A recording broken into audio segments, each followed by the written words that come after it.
సనాతన ధర్మంలో దేశకాలములకు విశేషమైనటువంటి ప్రాధాన్యత ఉంటుంది. ఒక్కొక్క కాలమునందు ఈశ్వరుడి యొక్క అనుగ్రహం చాలా విశేషంగా ఉన్న కారణం చేత ఒక జీవిత పర్యాంతానికి సరిపడినటువంటి ఉపాసన ఆ రోజు చేసుకోవడానికి సాధ్యమవుతుంది. అటువంటి వాటిలో ఒక తిథి మహాశివరాత్రి. అందుకే జన్మానికి ఒక శివరాత్రి అని పేరు వచ్చింది. ఆ మహాశివరాత్రి మాఘమాసంలో వచ్చేటటువంటి కృష్ణపక్షంలో అర్ధరాత్రి వేళటికి చతుర్దశి పరివ్యాప్తమైతే దాన్ని మహాశివరాత్రి అని పిలుస్తారు. మనకి దక్షిణాయనం ఉత్తరాయణం రెండు ఆయనములు. ఇందులో శ్రావణ మాసంలో బహుళపక్షంలో వచ్చేటటువంటి అష్టమి తిథి నాటి అర్ధరాత్రి వేళ కరచరణాదులతో కృష్ణ పరమాత్మ ఆవిర్భవించారు. ఆయన అర్ధరాత్రి రావడానికి కారణం జగద్గురువై లోకమునకు అజ్ఞానపు చీకట్లు పోగొట్టి దేశకాలములతో సంబంధం లేకుండా అందరూ తరించడానికి వీలైనటువంటి ప్రస్థానత్రయంలో ఒకటైనటువంటి భగవద్గీతని ఇచ్చారు. మళ్ళీ అక్కడ నుంచి 6 నెలలు లెక్క పెడితే మాఘమాసం వస్తుంది. శ్రావణం నుంచి భాద్రపదం, ఆశ్వయుజమాసం, కార్తీకం, మార్గశీర్షం, పుష్యం, మాఘం. ఈ 6 నెలల్లో 6వదైనటువంటి మాఘమాసంలో వచ్చినటువంటి కృష్ణపక్ష చతుర్దశి అర్ధరాత్రి వేళ పరమశివుడు లింగాకారంగా ఆవిర్భవించాడు. అది ఎంత పెద్ద లింగము అంటే యజుర్వేదం దాని గురించి మాట్లాడింది. ఆ పాతాళ నభస్థలాంత భువన బ్రహ్మాండమావిస్ఫురత్ జ్యోతిస్ఫాటిక లింగమౌళి విలసత్పూర్ణేందు వాంతామృతై అస్తోకాప్లుతమేకమీశమనిశం రుద్రాను వాకాన్ జపన్ ధ్యాయేత్ ఈప్సిత సిద్ధయే ధ్రువపదం విప్రోభిషించేచ్చివం బ్రహ్మాండ వ్యాప్తదేహ భసిత హిమరుచాభా సమానా భుజంగై కంఠే కాళా కపర్దా కలిత శశికళాశ్చండ కోదండహస్తా త్రిక్షా రుద్రాక్షమాలా సులలిత వపుష శాంభవా మూర్తిభేదా రుద్రాశ్రీ రుద్రసూక్త ప్రకటిత విభవాన ప్రయచ్చస్తు సౌఖ్యం అంది. పాతాళం కన్నా కింద నుంచి పైన ఉన్నటువంటి అంతరిక్షం కన్నా ఇంకా పై వరకు ఒక జ్యోతిర్లింగము ఆవిర్భవించింది. అర్ధరాత్రి వేళ బాగా కంటిని ఆకర్షించేది ఏది అంటే జ్యోతి. శ్రావణ మాసంలో అర్ధరాత్రి వేళ జ్యోతిస్వరూపుడై జగదాచార్యుడై కరచరణాదులతో కృష్ణ పరమాత్మ వచ్చారు. 6 నెలల తరువాత అర్ధరాత్రి వేళ కరచరణాదులు లేవు, కానీ ఒక రూపం ఉన్నది.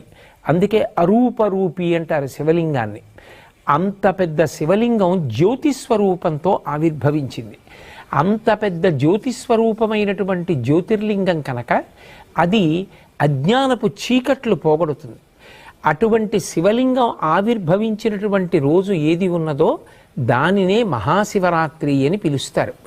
మనకి ఒక్కొక్క తిథిని ఎలా చేసుకోవాలి అన్నదానికి ఋషిప్రోక్తమైనటువంటి కల్పం ఉంటుంది. మహాశివరాత్రి ఉపవాసము జాగరణ రెండిటినీ కూడా చేసేటటువంటి తిథి.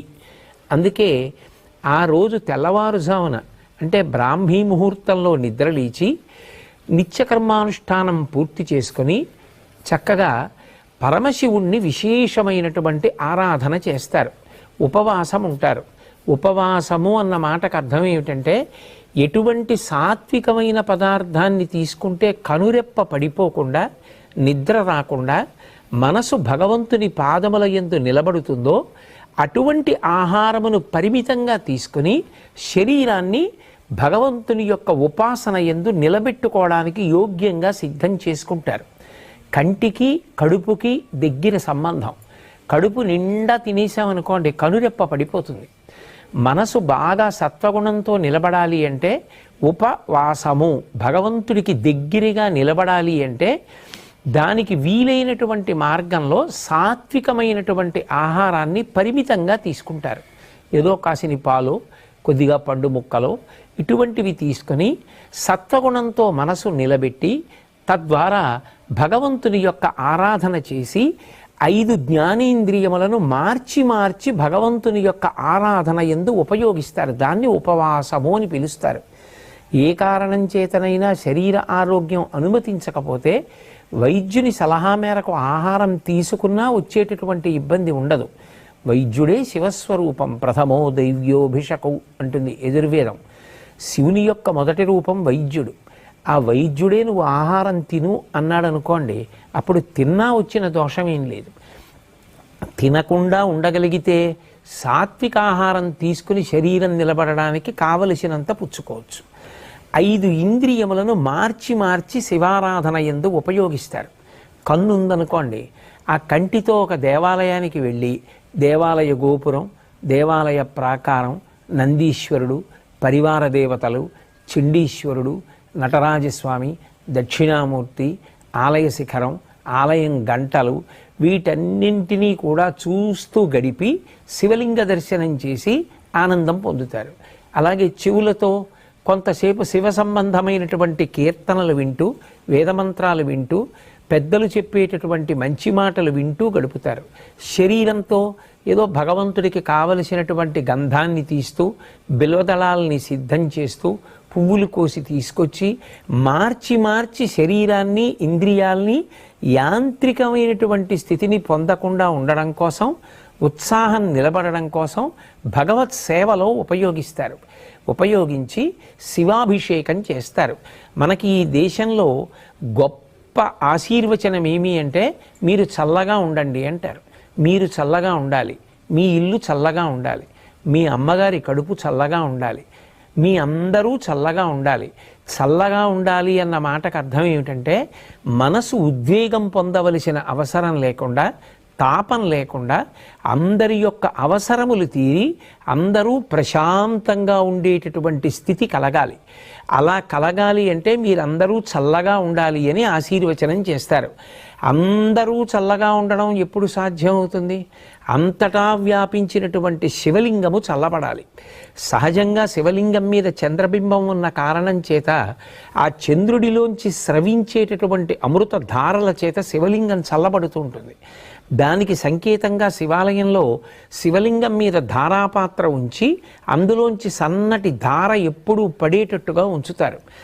మనం కూడా ఆ రోజున పార్థివలింగం చేసి కానీ, శివాలయంలో ఉండేటటువంటి శివలింగాలకి కానీ అభిషేకం చేశామనుకోండి, దాని చేత శివలింగాలు చల్లబడతాయి. లింగం చల్లబడింది అన్న మాటకు అర్థం ఏమిటంటే, ఒక్క నా ఊరు, నా కుటుంబం, నా వీధి కాదు, అందరూ చల్లగా ఉండాలి. ప్రపంచంలో ఉన్న వాళ్ళందరూ చల్లగా ఉండాలి. ఎవరి మధ్య వైషమ్యాలు ఉండకూడదు. అందరూ ప్రశాంతంగా ఉండాలి. మనిషి ఉద్వేగపడడానికి కారణం ఆకలి. ఆకలి వేసి అన్నం దొరకకపోయినా ధర్మం నిలబడదు. ఆకలితో ఉన్న ప్రజలు ధర్మాన్ని పాటించమంటే ఎలా పాటిస్తారు? నీరు దొరకకపోతే ధర్మం నిలబడదు. అందుకే అందరి అవసరాలు తీరాలంటే భగవదనుగ్రహంతో పడవలసినటువంటి వర్షములు సకాలంలో పడాలి. శం ద్విపదే, శం చతుష్పదే, 2 కాళ్ళున్న ప్రాణులే కాదు, 4 కాళ్ళున్న ప్రాణులు కూడా కడుపు నిండా ఆహారం తిని అంతటా చల్లబడి అందరూ చల్లగా సంతోషంగా ఉండాలి. ధర్మ మార్గంలో నడవాలి. ఎవరు ఎవరిని చెనకకూడదు. దాని వలన శాంతి కలగాలి. అటువంటి స్థితి కలగాలి అంటే అది కేవలం ఏదో ఒక విషయాన్ని చేస్తే కుదిరేది కాదు. శివలింగాన్ని ఆరాధన చేసి ఆ కాలమునందు శివలింగానికి అభిషేకం చేస్తే ఆ శివలింగం చల్లబడితే లోకమంతా చల్లబడుతుంది. అందరి కోరికలు తీరుతాయి. అందుకే లోకమంతా చల్లగా ఉండడానికి అందరూ తమ వంతుగా చేసేటటువంటి ఆరాధన మహాశివరాత్రి. అటువంటి మహాశివరాత్రి నాడు చక్కగా శివలింగ ఆరాధన చేసి శివానుగ్రహం పొందడము అంటే కొన్ని కోట్ల జన్మలుగా వస్తున్నటువంటి అజ్ఞానపు చీకట్లు విచ్చిపోయి ఈశ్వరానుగ్రహం చేత ఆ జ్ఞానం అనేటటువంటి జ్యోతి లోపల వెలుగుతుంది. ఆ జ్ఞానము కలిగితే ఇక మళ్ళీ పుట్టవలసిన అవసరాన్ని పోగొట్టుకుంటాడు. అందుకే జన్మానికి ఒక్క శివరాత్రి అయినా చెయ్యండి అంటారు. ఒక బిల్వదళంతో అర్చన చేయడం, తుమ్మి పూలతో అర్చన చేయడం, పంచామృతాలతో అభిషేకం చేయడం, అలాగే ఆ కాలమునందు దొరికేటటువంటి పుష్పములను సేకరించి ఈశ్వరార్చన చెయ్యడం, భాగవతులందరూ కూర్చుని చక్కగా భజన చేసుకోవడం, ఇవన్నీ కూడా మహాశివరాత్రి నాడు విధింపబడినటువంటి విశేషాలు. దీనితో పాటుగా జాగరణ అనేటటువంటిది మిగిలినటువంటి ఏ తిథి నాడు కనపడనిది ఒక్క మహాశివరాత్రి నాడే కనపడుతుంది. జాగరణ అన్న మాటకు అర్థం ఏమిటంటే మెలకువగా ఉండుట. సాధారణంగా మనందరం మెలకువగా ఎప్పుడు ఉంటాం? పగటి వేళ మెలకువగా ఉంటాం, రాత్రి వేళ నిద్రపోవడం విధింపబడింది. నిద్రపోవాలి తప్ప నిద్రపోకుండా తెలివిగా ఉండకూడదు. కానీ ఒక్క మహాశివరాత్రి నాడు మాత్రం జాగరణ చేస్తారు. జాగరణ అంటే కేవలం తెలివిగా ఉండడం, కేవలం నిద్రపోకుండా ఉండడం అని కాదు దాని అర్థం. జాగరణ చేస్తున్నాడు అన్న మాటకు అర్థం ఏమిటంటే ఆ రోజున మెలకువగా ఉన్నాడు అంటే తనని తాను పరిశీలిస్తున్నాడు, జాగ్రత్త పడుతున్నాడు. ఎందుకు మెలకువగా ఉన్నాడు అంటే ఏదైనా తనని పట్టుకోకూడనిది వచ్చి పట్టుకుంటుందేమో అని జాగ్రత్త పడుతున్నాడు. ఎక్కడి నుంచి వచ్చి పట్టుకుంటుంది అంటే ఏదో బయట నుంచి వచ్చి పట్టుకునేది కాదు. కొన్ని కోట్ల జన్మల నుంచి మళ్ళీ పుట్టి మళ్ళీ చచ్చి మళ్ళీ పుట్టి మళ్ళీ చచ్చి జనన మరణ చక్రమనందు తిరగడానికి కారణం అరిషడ్వర్గములకు వశం కావడం. కామక్రోధ లోభ మద మోహ మాత్సర్యములనేటటువంటి 6 శత్రువులు ఎక్కడో ఉండరు, ఇక్కడే కూర్చుని ఉంటారు. కామక్రోధశ్చ లోభశ్చ దేహే తిష్టంతి తస్కరాహ జ్ఞానరత్నాపహారాయ తస్మాత్ జాగ్రత్త జాగ్రత్త అంటారు. ఎప్పుడూ జాగ్రత్తగా ఉండు. అవి ఎప్పుడు పైకి లేస్తాయో తెలీదు. కామము, క్రోధము, లోభము, మదము, మోహము, మాత్సర్యము అనబడేటటువంటి 6 శత్రువులు కొంచెం ధ్యానం చేసి కొంచెం భక్తిగా ఉందామని ప్రయత్నం చేసేటప్పటికీ లోపల నుంచి ఆ శత్రువు పైకొచ్చి ఆ ఉపాసనని ధ్వంసం చేసి మనిషిలో రాక్షసత్వం కలిగేటట్టు చేస్తాడు. ఒక రాత్రంతా జాగరణ చేయడము అన్న మాటకు అర్థం ఏమిటంటే ఇటువంటివి తన దరికి చేరకుండా ఉండడానికి జాగ్రత్త పడడాన్ని అభ్యాసం చేస్తాడు. వీటన్నిటికీ విరుగుడేమిటి అంటే అవి మనని పట్టుకున్నాయి, మనం దాన్ని పట్టుకోలేదు. కామం నన్ను పట్టుకుంది, కామాన్ని నేను పట్టుకోలేదు. కోపం నన్ను పట్టుకుంటుంది, కోపాన్ని నేను పట్టుకోలేదు. లోభం నన్ను పట్టుకుంది, నేను లోభాన్ని పట్టుకోలేదు. అవి నన్ను వదిలిపెట్టాలంటే దానికి పరిష్కారం ఏమిటంటే ఏది చూస్తే దానికి చికాకు కలుగుతుందో అది కనపడితే అది వదిలేస్తుంది. ఉదాహరణకి జలగ పట్టుకుందనుకోండి, నెత్తురు తాగేస్తూ ఉంటుంది. మీరు జలగ పట్టుకుందని దాన్ని వదిలించుకుందామని పట్టుకుని లాగారనుకోండి, సాగుతుంది తప్ప వదలదు. అందుకే వీడు జలగలా సాగుతున్నాడు రా అంటారు. అప్పుడు ఏం చేస్తారు? జలగ ఎక్కడ పట్టుకుందో అక్కడ ముగ్గు తీసుకొచ్చి వేస్తారు. జలగ నోటి దగ్గర ముగ్గు వేస్తే దానికి ఆ ముగ్గు అంటే పరమ అసహ్యం, వెంటనే వదిలిపెట్టి కింద పడిపోతుంది.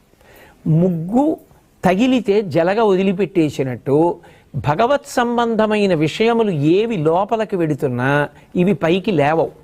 అగ్ని పైకి లేస్తోందనుకోండి, దీప్తమగ్ని వివాంభస అంటారు. నీరు పోసారనుకోండి అగ్ని చల్లారిపోతుంది, నెయ్యి పోస్తే అగ్ని పైకి లేస్తుంది.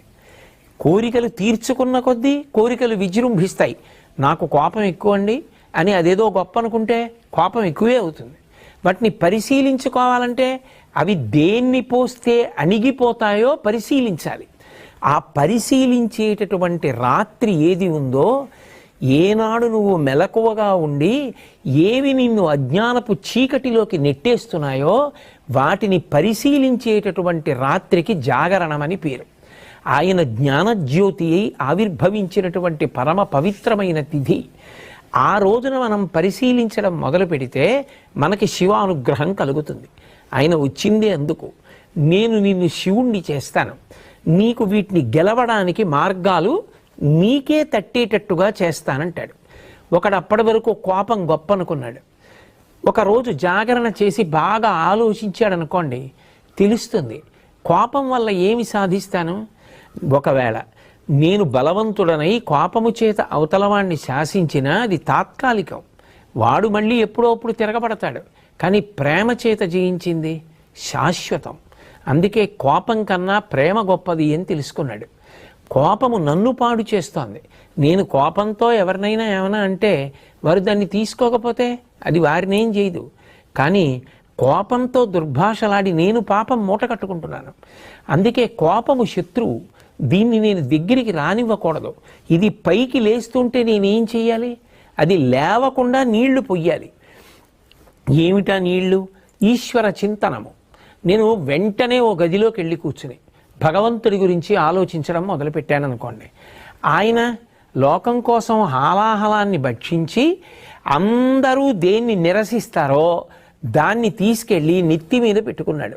చంద్రుడు తప్పు చేశాడని లోకమంతా విమర్శించింది, ఆ చంద్రుడిని తెచ్చి నెత్తి మీద పెట్టుకున్నాడు. హాలాహలం బయటికెడితే పాడు చేస్తుందని కంఠంలో పెట్టుకున్నాడు. మనం కూడా భగవంతుణ్ణి చూసి మంచిని నేర్చుకోవాలి. నేను కూడా శివుళ్ళ బతకాలి. ఏది లోకాన్ని పాడు చేస్తుందో అది మాట్లాడకూడదు, కంఠంలో దాచుకోవాలి. ఎంత తప్పు చేసిన వాడైనా మారతాను అని వచ్చినప్పుడు నెత్తి మీద పెట్టుకోవాలి తప్ప ఎప్పుడో తప్పు చేశావని దూరం పెడితే మారే అవకాశం ఎలా కలుగుతుంది? శివారాధన చేస్తాడు అన్న మాటకు అర్థం ఏమిటంటే శివుళ్ళ బ్రతకడం అలవాటు అవుతుంది. జాగరణ చేశాడు అన్న మాటకు అర్థం ఏంటంటే చీకటి పడిందని పడుకున్నాడు తలుపులేసుకొని. ఆ రోజు పడుకోలేదు, మెలకువగా ఉన్నాడు. ఆ చీకటిని గెలవడానికి కారణాలు వెతికాడు. నన్ను అజ్ఞానపు చీకటిలోకి తోసేస్తున్న అరిషడ్వర్గములను నేను ఎలా గెలవాలి? బాగా భగవంతుని యందు మనసు పెట్టాడు, ధ్యానం చేశాడు, మంచి గ్రంథపఠనం చేశాడు, శివారాధన చేశాడు, అర్ధరాత్రి కూడా అభిషేకం చేశాడు, పెద్దల మాటలు విన్నాడు, కీర్తనలు విన్నాడు, ఆలోచించాడు, పూజ చేశాడు. మనసుని మార్చి మార్చి ఇంద్రియములతో కలిపి భగవంతుని యొక్క పాదముల దగ్గర పెట్టగా అరిషడ్వర్గములను గెలవడానికి కావలసినటువంటి మార్గములు ఇక్కడే ప్రచోదనమవుతాయి. ఇప్పుడు ఆ అరిషడ్వర్గములను గెలవడం చేతనైంది. ఆయన ఎవరవుతాడు? పశువు పశుపతి అయిపోయాడు. ఎందుకని? అప్పటి వరకు పట్టుకున్న కర్మపాశములు తెగిపోయి భగవంతుని యందు ఐక్యమయ్యాడు. చిరంజీవన్నేవ క్షపిత పశుపాశ వ్యతికర పరానందాభిక్యం రసయతి రసం తద్భజనవాన్ అంటారు శంకర భగవత్పాదుల సౌందర్యలహరిలో.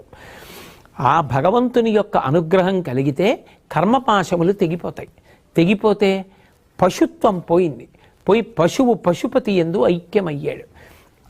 అలా ఉపాసన చేయడానికి యోగ్యమైన రోజు. ఎందుకని? ఆయనే జ్ఞానజ్యోతిగా ఆవిర్భవించాడు. యావత్ బ్రహ్మాండం నిండిపోయేటటువంటి జ్యోతిర్లింగంగా వచ్చాడు. ఈ రోజున ఎవరు నన్ను ఉపాసన చేస్తారో, ఎవరు జాగరణ చేస్తారో వాళ్ళని నేను అనుగ్రహిస్తానన్నాడు. 84 లక్షల జీవరాశులలో దేశకాలములను తెలుసుకొని ఆ తిథి యొక్క గొప్పతనాన్ని తెలుసుకొని ఉపాసన చెయ్యగలిగినటువంటి శక్తి ఎవరికి ఉంటుంది? ఒక్క మనుష్య ప్రాణికే ఉంటుంది. అందుకే జంతువునాం నరజన్మ దుర్లభం. అటువంటి నరజన్మ ఎత్తిన తరువాత మరి మహాశివరాత్రి లాంటి పర్వదినాన్ని విడిచిపెట్టేసుకుంటే దాని వలన ఎంత ఉపాసన కోల్పోయాం. ఒక జన్మంతా చెయ్యవలసిన సాధన ఒక్క శివరాత్రి నాడు చేస్తే చాలు. అది కాలమునందు కలిసి వచ్చేటటువంటి సమయం. పిల్లవాడు సంవత్సరం అంతా ఎంత కష్టపడి చదివాడు పక్కన పెట్టండి. పరీక్షకి వెళ్ళి రాయడం మొదలుపెట్టిన తర్వాత దూరంగా ఎక్కడి నుంచో వాడికి ఇష్టమైన పాటలు వినపడుతున్నాయి. ఆ 1-2 గంటలే వాడు పరీక్ష మీద దృష్టి వదిలిపెట్టి పాటల మీద దృష్టి పెట్టాడు. ఏమైంది? సంవత్సర ఫలితం పోయింది. సంవత్సరంలో కొంత భాగం బాగా చదువుకున్నాడు, కానీ ఇప్పుడు ఆ పాటలు వినకుండా ఇప్పుడు దీని మీద దృష్టి పెట్టాడు ఒకడు. ఎవడు ఆ సమయంలో దృష్టి పెట్టాడో వాడు సంవత్సరం అంతా బాగా చదువుకుని పరీక్షలో పాటల మీద దృష్టి పెట్టిన వాడికన్నా ఎక్కువ ఫలితాన్ని సంపాదిస్తాడు. ఆ కాలమునందు విలువ ఉంటుంది. పరీక్ష ఆ కాలమునకు ఒక విలువ. ప్రాతకాలము దానికి ఒక విలువ, మధ్యాహ్నము దానికి ఒక విలువ, సాయంత్రము దానికి ఒక విలువ. ఒక సంవత్సరం మొత్తానికి కాదు, ఒక జీవితం మొత్తానికి నరజన్మకి అత్యంత గొప్ప తిథి ఏది అంటే మహాశివరాత్రి. ప్రతీ నెల మాస శివరాత్రి వస్తుంది. దాన్ని మహత్శబ్దంతో పిలిచారు. మహాశబ్దంతో పిలవబడినటువంటి తిథులు మీకు కనపడవు. మహాశివరాత్రి అంటే ఇక ఇంతకన్నా నువ్వు ఉపాసన చేయడానికి తేలికైనటువంటి రోజు రాదు. అందుకే ఆ రోజు మీరు తెలిసి చెయ్యండి, తెలియక చెయ్యండి, కొన్ని కోట్ల రెట్ల ఫలితాన్ని భగవంతుడు అనుగ్రహించేస్తాడు. ఏదో ఎవరో శివరాత్రి ఏదో భగవంతుడి దగ్గరికి ఎడదాం ఇవన్నీ ఆలోచించలేదు. ఆయన ఆవు కట్టుకొయ్యి నుంచి పలుపు తప్పించుకు పరిగెత్తింది, ఆయన ఆవు కోసం పరిగెత్తాడు. ఆవు శివాలయంలో దూరింది, ఆయన దూరాడు. ఆవు శివాలయం చుట్టూ తిరిగింది, ఈయన ఆవు కోసం తిరిగాడు. ఆవు బయటికి పోయింది, ఈయన బయటికి పోయాడు. కానీ ఈశ్వరుడు అంటాడు, ఇవాళ మహాశివరాత్రి, నువ్వు తెలిసొచ్చావో తెలియకొచ్చావో నాకు అనవసరం, ఆవు కోసం వచ్చావో దూడ కోసం వచ్చావో నా చుట్టూ తిరిగావు కదా, నువ్వు ఇవాళ చేసిన ప్రదక్షిణాన్ని కోట్లతో హెచ్చించి నీకు ఫలితాన్ని ఇస్తున్నానంటాడు. అంటే ఒక్కొక్క కాలమునందు చేసేటటువంటి ఉపాసనకి అంత శక్తి ఉంటుంది. అయినప్పుడు ఇంత గొప్ప తిథి మనకి దగ్గరలో ఉన్నప్పుడు మనం దాని గురించి తెలుసుకొని సమాయత్తమై మనకి శరీరం ఎంతవరకు అనుమతిస్తే అంతవరకు, ఆరోగ్యం ఎంతవరకు అనుమతిస్తే అంతవరకు, మరీ ఛాందసత్వానికి పోకుండా, శక్తి ఉన్నప్పుడు చెయ్యగలిగినది విడిచిపెట్టకుండా సమతౌల్యాన్ని పాటిస్తూ మనసుని భగవంతుని యందు పెట్టడం అన్నది ప్రధానం చేసుకొని ఇంద్రియములతో కలిపి మనసుని మార్చి మార్చి భగవంతుని యందు పెట్టి ఆయన చేసిన ఉపకారములను స్మరించి మనం భగవంతుని యందు చేరిపోవడానికి నరజన్మ అనేటటువంటిది అత్యంత ప్రధానమైనది. కాబట్టి సద్వినియోగం చేసుకోవడానికి అపూర్వమైనటువంటి రోజు ఈ మహాశివరాత్రి. అటువంటి మహాశివరాత్రిని మనందరం భక్తి శ్రద్ధలతో ఆచరించి పరమేశ్వరానుగ్రహానికి పాత్రులమవుదాం.